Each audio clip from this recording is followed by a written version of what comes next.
Я подошла к стенду LG не только потому, что они позвали меня на выставку МВЦ, но еще и проверить, как у этих ребят дела.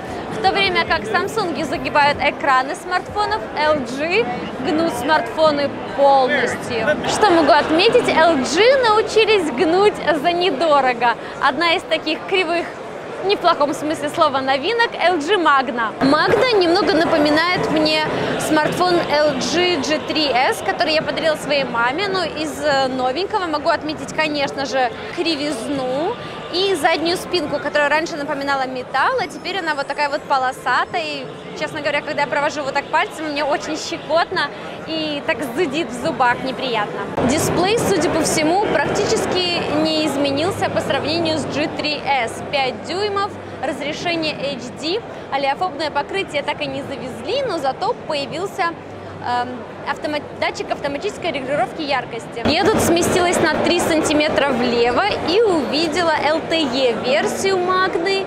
И вы знаете, тут задняя крышка сделана под металл. Она мне нравится больше, но, к сожалению, она еще и больше собирает отпечатки пальцев и царапается. Я поспрашивала у ребят на стенде, какой же здесь процессор, и мне сказали, что он no name. Но прошустрив интернет, я узнала, что это какой-то 4-ядерный процессор, работающий на частоте 1,2 либо 1,3 ГГц в зависимости от рынка. Я 3 раза отправляла девушку за информацией и каждый раз просила уточнений. И в 3-й раз она вернулась и сказала, что это Snapdragon 410. Ей! Победа! Оперативной памяти 1 гигабайт, есть поддержка карточек microSD.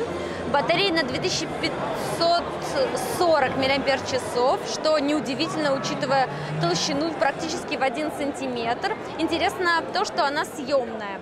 G3s с такой же батареей работал очень долго, я думаю, это тоже будет довольно долго жить. Android 5, Lollipop, есть все фирменные фишечки типа Double Tap или No Code. Камера фронтальная на 5 мегапикселей, основная на 8. Достаточно неплохая, но нет лазерного автофокуса. Если же денег у вас очень много, вы можете позволить себе смартфон вот такой степени гнутости. Но спустимся с небес на землю и посмотрим на еще одну слегка загнутую новиночку LG Spirit. Отличий от Magny тут не так уж и много. Дисплей уменьшился до 4,7 дюймов, разрешение HD, но PPI уже 312, практически ретина. Олеофобного покрытия так и не завезли, но зато убрали датчик автоматической регулировки яркости. Батарея уменьшилась до 2100 мАч. Думаю, жить будет немножко меньше, чем Magna.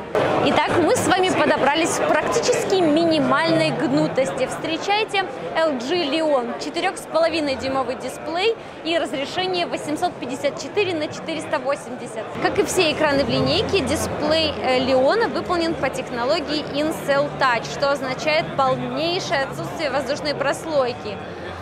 Улучшается четкость дисплея, контрастность и видимость на солнце. Как и во всей линейке, задняя крышка LTE-версии выполнена под металл, а 3G-версия из пластика с насечками. Характеристики такие же, как и у предыдущих смартфонов линейки. 4-ядерный Snapdragon в LTE-версии и, как мне кажется, все-таки МТК в 3G-версии. 1 гигабайт оперативной и 8 гигабайт встроенной памяти. Батарея здесь съемная на 1900 мАч, что для такого размера дисплея более чем достаточно, но зато посмотрите, какой он пухляж.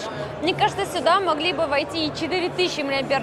Внутри 5-й Android со всеми фишками линейки, что очень приятно для бюджетника. Камера на 5 мегапикселей.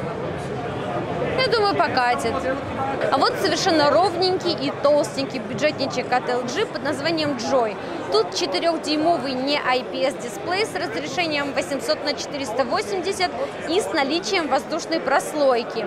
Внутри 2-ядерный процессор, работающий на частоте 1,2 ГГц, Android 4.4, нет фронтальной камеры, основная на 5 мегапикселей и без автофокуса.